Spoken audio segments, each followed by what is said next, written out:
मेरे प्रिय साथियों, नमस्कार, जोहार। प्रत्येक मनुष्य के जीवन में कुछ ना कुछ ड्रीम्स होते हैं। वह भविष्य के गर्भ में कुछ ख्वाबों को बड़ा करता है। ये सपने बड़े होने की, महान बनने की या तो एक अच्छा इंसान बनने की होती है। वह एक समान नहीं रहना चाहता है, लेकिन जैसे जैसे इंसान बड़ा होता है, दुनिया के चकाचौंध में ख्वाबें धूमिल होता जाता है। वह अपने आप पर डाउट करने लगता है, अपनी ही क्षमताओं पर संदेह करने लगता है और अपने लक्ष्य को पाने से चूक जाता है। आज हम सुनेंगे ब्राज़ीलियन नॉवेलिस्ट पाउलो कोएल्हो की वन ऑफ द बेस्ट किताब द अल्केमिस्ट से 15 ऐसी सीख जो हमारे लक्ष्य की ओर आगे बढ़ने में मदद करेगी। यह एक ऐसी किताब है जो लाखों लोगों को इंस्पायर कर चुकी है, लाखों लोगों को अपने लक्ष्य हासिल कराने में कारगर सिद्ध हुई है। अब तक यह दुनिया के 67 यानी 67 अलग अलग भाषाओं में अनुवाद हो चुकी हैं और 65 मिलियन कॉपीज बिक चुकी हैं। पिछले वीडियोस में हमने इसकी कहानी डिटेल्स में सुनी थी।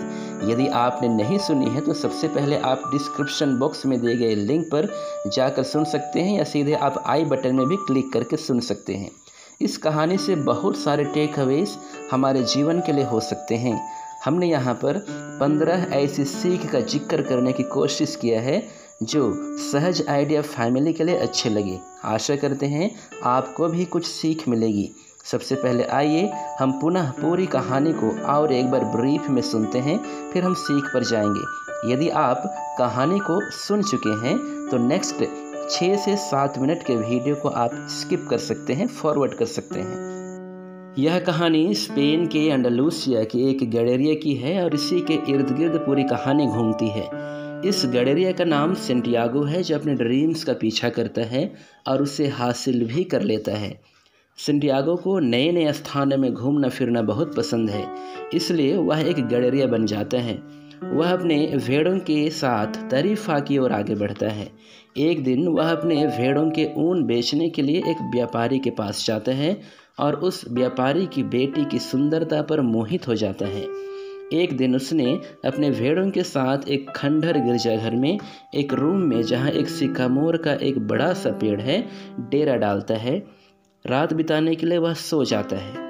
रात में वह स्वप्न देखता है जो उसने पिछली रात भी देखी थी कि एक बच्चा उसे पिरामिड्स की ओर खींचता हुआ ले जा रहा है जहां खजाना पड़ा है। वह जाग जाता है और परेशान हो जाता है। इस स्वप्न का अर्थ जानने के लिए वह एक जिप्सी औरत के पास जाती है जो उसे बताती है कि उससे मिस्र के पिरामिड्स जाना है, वहाँ उसे ढेरों सारा खजाना मिलेगा। औरत कहती है कि खजाना मिल जाने पर उसे उस खजाने का 10वां हिस्सा देना होगा। उसके बातों को सीरियसली ना लेते हुए सेंटियागो वहाँ के शहर में घूमने लगता है कि उससे लंबी दाढ़ी और लंबे लबादा ओढ़े एक बूढ़े आदमी से मुलाकात होती है। वह अपने को सालेम का राजा मेल्किसेदेक बताता है। वह इजिप्ट जाने के लिए सेंटियागो का रास्ता साफ करता है। किसी भी समस्या का हल करने के लिए वह उससे 2 स्टोन्स देता है। सेंटियागो अपनी सारी भेड़ें बेचकर अपनी यात्रा पर निकल पड़ता है। वह टेंजियर नामक जगह पहुंचता है जहां वह एक बार में रुकता है। उससे एक लड़का मिलता है जो पूछता है कि वह इस जगह पर क्या करने आया है। सेंटियागो बताता है कि वह मिस्र के पिरामिड्स जा रहा है। यदि वह उसका गाइड बनकर पिरामिड्स तक ले जाता है तो उसके बदले में उससे पैसा देगा। वह आदमी उसका गाइड बनने का वादा करके सेंटियागो से सारा पैसा ले लेता है और बीजी मार्केट में गायब हो जाता है। सेंटियागो हताश हो जाता है, लेकिन वह बूढ़े आदमी के दिए 2 पत्थरों को याद करता है तो उससे उस बूढ़े आदमी की बात याद आ जाती है कि यदि तुम किसी चीज़ को पूरे दिल से चाहो तो पूरी कायनात उससे तुमसे मिलाने में जुट जाती है। वह एक क्रिस्टल व्यापारी के पास जाता है और बोलता है कि मुझे खाना खिला दीजिए तो मैं बदले में आपका काम कर सकता हूँ। व्यापारी खाना खिलाता है, बदले में उससे क्रिस्टल साफ करने को कहता है। सेंटियागो वहाँ पूरे दिल से काम करता है और ढेर सारा पैसा कमाता है। वह पैसा लेकर घर लौटना चाहता है, पर क्रिस्टल व्यापारी की सलाह पर पुनः अपने मंजिल की खोज में निकल पड़ता है। रास्ते में उससे कारवां मिलता है जो मिस्र जा रहे हैं। वह उसमें शामिल हो जाता है। उससे एक अंग्रेज दोस्त मिलता है। उस अंग्रेज ने बताया कि वह एल्केमिस्ट की तलाश में जा रहा है जिसकी उम्र 250 साल की है और तांबे को सोने में बदलने का हुनर उसके पास है।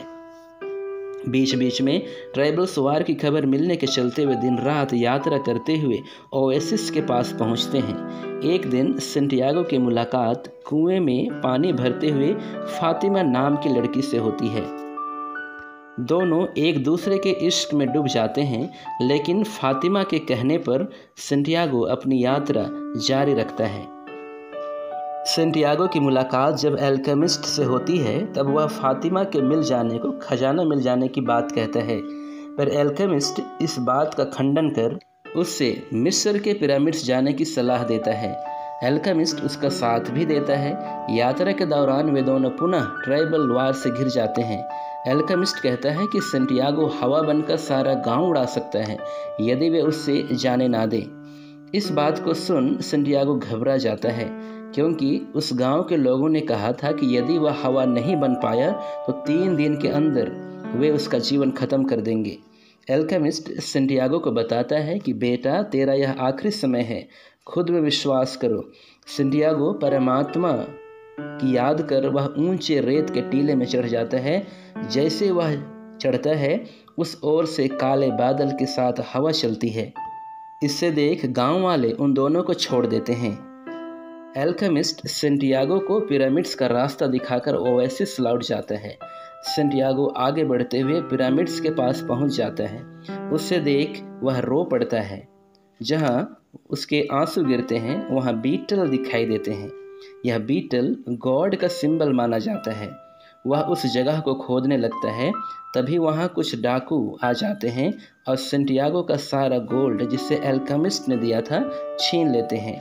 वे उसे अधमरा करके छोड़ देते हैं और चले जाते हैं। एक लौट कर पूछता है कि वह कौन है और क्या करने आया है। सेंटियागो सच्ची बात बता देता है कि वह अपने ड्रीम्स का फॉलो करते हुए यहाँ तक आया है। इससे सुनकर वह घुड़सवार उसे पागल समझता है और कहता है कि ऐसे ड्रीम्स पर कभी विश्वास नहीं करना चाहिए, क्योंकि उसने भी कुछ सालों पहले कुछ ड्रीम्स देखे हैं जिसमें कहीं दूर स्पेन में एक खंडहर गिरजाघर के एक कमरे में जहां एक सिकामोर का ट्री है वहां ढेरों सारा खजाना छिपा है, पर वह इन सब बातों को बकवास समझता है। ऐसा कहकर वह चीफ वहां से चला जाता है। इसे सुनकर सेंटियागो खुशी के मारे उछल पड़ता है, क्योंकि उसे पता चलता है कि उसने वहीं से इतना दूर आ गया है। उसे पता चलता है कि खजाना तो वहीं है जहां से वह आया है। वह आ रहा हूँ फातिमा कहकर जोर से आवाज़ देता है और पुनः यू टर्न लेकर लौट जाता है। साथियों, तो ये थी इस पूरी किताब की ब्रीफ में कहानी। इस किताब से जो हमें सीख मिले हैं, आइए एक एक करके देखते हैं। इस किताब की सबसे पहली सीख है और वह है कि हमें ज़िंदगी के मकसद को पहचानना चाहिए। साथियों, कहा जाता है कि इंसान की जीवन की शुरुआत उस समय नहीं होती है जब वह जन्म लेता है, लेकिन तब होती है जब वह यह जान लेता है कि वह ज़िंदगी में क्या चाहता है। बहुत बार हम इस बात से परेशान हो जाते हैं कि हमें क्या चाहिए, हमें खुद ही पता नहीं रहता है। अपने जीवन के पर्पस को ढूंढना, अपनी क्षमताओं को पहचानना, यूँ कहें हु एम आई, मैं कौन हूँ का आंसर खोज निकालना ही जीवन के महानतम कामों में से एक है। और जब हम जान जाते हैं कि मैं कौन हूँ, तब तो हो गई ना बात। सेंटियागो से हम सीखें जिसने अपने ड्रीम्स को पहचाना। साथियों, इस किताब से हमें दूसरी सीख मिलती है और वह है कि हम में फैसले लेने की हिम्मत होनी चाहिए। जब हमने यह जान लिया है कि मैं कौन हूँ, जब हम अपनी बुलाहट को पहचान ही लिया है कि मुझसे ऊपर वाले की क्या आशा है, मेरी क्या ताकत है, तो उस चीज़ को करने के लिए हमारे पास बहुत सारे चॉइसेस होते हैं। हमें बहुत सारे उलझनों में फ़ैसले लेने होते हैं। जीवन में आगे बढ़ने के लिए हमें कोई ना कोई फ़ैसला तो लेना ही पड़ेगा। हम एक जगह पड़े तो नहीं रह सकते ना। हमारी ज़िंदगी के आधे टाइम तो इसी बात में बीत जाता है कि किस चीज़ को हमें करना चाहिए। फ़ैसले लेना हिम्मत वालों का काम है। बहुत बार हम सोचते हैं कि ऐसा करेंगे तो लोग क्या कहेंगे, वैसा करेंगे तो घर वाले, मेरे दोस्त, बड़े जन क्या सोचेंगे।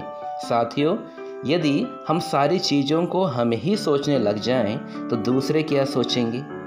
एक रिसर्च में यह पाया गया है कि दुनिया के सबसे ज़्यादा सपने इस बात ने तोड़े हैं कि लोग क्या कहेंगे। दुनिया का सबसे बड़ा रोग, क्या कहेंगे लोग। आइए इस रोग से निजात पाएं, फैसला लेना सीखें। तीसरी सीख है कि उस ड्रीम को पाने की ललक हम में होनी चाहिए। यदि हम हमारे जीवन में कुछ मकसद को पूरा करना चाहते हैं तो हमारे अंदर उत्साह होनी चाहिए, भूख होनी चाहिए। हम में जज्बा और जुनून कूट कूट कर भरा होना चाहिए, और ये सारी शक्तियाँ तब आएंगी जब हम अपने मकसद को पूरा करने की हिम्मत रखते हैं। अगर भूख न लगी हो तो जानवर भी अपने खाने की तलाश नहीं करते। इसलिए ड्रीम्स को रियलिटी में बदलने के लिए हमारे अंदर ललक होनी चाहिए। साथियों, अगली सीख है कि हमें हमेशा बड़ों की सलाह लेनी चाहिए। ज़िंदगी में आगे बढ़ने के लिए बड़ों की सलाह बहुत ज़रूरी है। हम हमेशा अकेले आगे नहीं बढ़ सकते हैं। बुजुर्गों के पास सबसे बड़ी सीख यह मिलती है कि वे अपना ज्ञान नहीं बल्कि अपना अनुभव शेयर करते हैं, और अनुभव से बड़ा टीचर इस दुनिया में अभी तक पैदा हुआ ही नहीं है। सेंटियागो ने हमेशा बड़ों की सलाह ली। जहर खा के लोग मर जाते हैं, ये जानने के लिए हमें जहर को चखने की ज़रूरत नहीं है। बड़े बुजुर्ग बता रहे हैं ना। साथियों, अगली पांचवी सीख इस किताब से हमें मिलती है कि ज़िंदगी में कभी हार नहीं माननी चाहिए।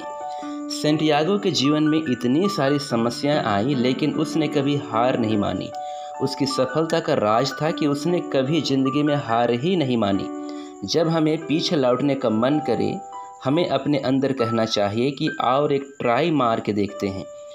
हरिवंश राय के शब्दों में हम कह सकते हैं कि कोशिश करने वालों की कभी हार नहीं होती।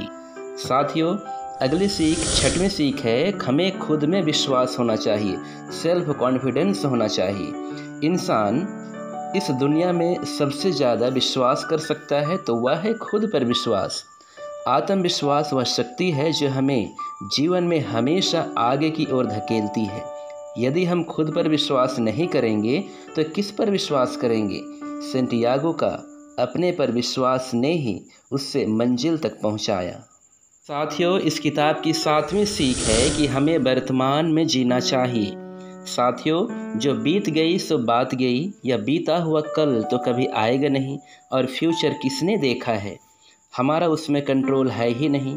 तो सिर्फ हमारे पास बचा है आज, यानी वर्तमान, अभी का समय।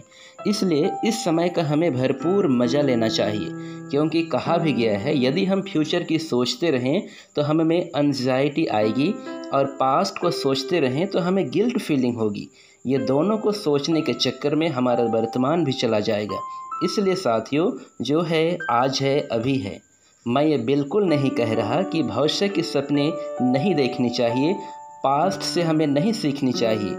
बस इतना ही कहना है कि हमें तीनों कालों से सामंजस्य स्थापित करके जीवन जीना चाहिए। आठवीं सीख इस किताब से हमें मिलती है, और वह है कि हमें सफलता मिलने पर रुकना नहीं चाहिए। यदि हमारे जीवन में निरंतरता है तो हमारे जीवन में हर क्षण छोटी बड़ी सफलता आएंगी ही। लेकिन द एल्केमिस्ट किताब हमें सिखाती है कि सफलता मतलब रुक जाना नहीं होता है, लेकिन पुनः पूरे एनर्जी के साथ आगे बढ़ते रहना है। सेंटियागो भी मरुस्थल के गांव में पैसा, प्यार, इज्जत पाने के बाद रुक सकता था, लेकिन उन्होंने चलते रहने को चुना और अपनी मंजिल को हासिल किया। चलते रहना जीवन को दर्शाता है, और रुक जाना मतलब जिंदगी का उल्टी गिनती शुरू होना है। इस किताब की 9वीं सीख है, हमें हमेशा एक्शन लेनी चाहिए। Always take action. बेशक हमें नए नए चीज़ों को सोचना, बेहतर आइडियाज़ लेते रहना चाहिए, लेकिन यदि हम उससे अपने जीवन में कार्यान्वित नहीं करते हैं तो शायद हमारा आइडियाज़ आइडल बनकर रह जाएगा, और कभी हम रियल लाइफ में चेंज नहीं ला पाएंगे। इसलिए तो कहा भी गया है, action speaks louder than words. साथियों, इस किताब की 10वीं सीख जो हमें मिलती है, और वह है कि हमें असंभव को संभव बनाने की हुनर होनी चाहिए। फिलोसफी की भाषा में यह कहा गया है कि यदि इंसान किसी चीज़ को सोच सकता है तो वह एग्जिस्ट करता है, और यदि वह उस चीज़ को करने को ठान ले तो पूरी कायनात जुट जाती है उस चीज़ को मिलाने में। यह बात हमने इसी किताब से सीखी है। द एल्केमिस्ट, जिसने 250 साल की उम्र जी सकता है, वह तांबे को सोने में बदल सकता है। हम में भी बहुत सारे ऐसे टैलेंट्स हैं, हुनर हैं, गुण हैं, जिससे हम असंभव को संभव बना सकते हैं। रतन टाटा के शब्दों में हम कह सकते हैं, I don't take right decision, I take the decision and make them right. आइए हम इम्पॉसिबल को आई एम पॉसिबल में बदलें। साथियों, 11वीं सीख है कि दूसरों के सपनों को साकार करने में हमें सपोर्ट करना चाहिए। ज़िंदगी तो सभी कोई जी लेते हैं, लेकिन इस ज़िंदगी का क्या मतलब यदि हम इस ज़िंदगी का उपयोग दूसरों के भलाई के लिए ना करें। हम अभी जिस भी स्थिति पर हैं, जिस भी मुकाम पर हैं, यह दूसरों की ही देन है, जिन्होंने हमें हर तरह से प्रत्यक्ष अप्रत्यक्ष रूप से सपोर्ट किए हैं। इसलिए हमारा भी फ़र्ज बनता है कि हम दूसरे लोगों को भी अपने मंजिल तक पहुंचाने में अपना सहयोग दें। सेंटियागो को मंजिल तक पहुंचाने में कितने ही लोगों ने सेल्फलेसली सपोर्ट किया था। साथियों, अगली सीख है 12वीं सीख, फेलियर से मत डरो। हार तो वही है जो प्रयास करता है। निकम्मों की ज़िंदगी तो दूसरों की बुराई करने में ही निकल जाती है। ज़िंदगी में फेलियर हमें यह सिखाती है कि हम प्रयासरत हैं। बल्ब के आविष्कारक ने भी 999 बार फेल हुआ था, 1000वां बार में बल्ब जल उठा था। थॉमस एडिसन कहते हैं कि मैं बल्ब नहीं बनाने का 999 तरीका जानता हूँ। वाह, क्या सोच है। इसलिए यदि हम 10 बार फेल होते हैं तो 11वीं बार फिर से ट्राई मारना चाहिए।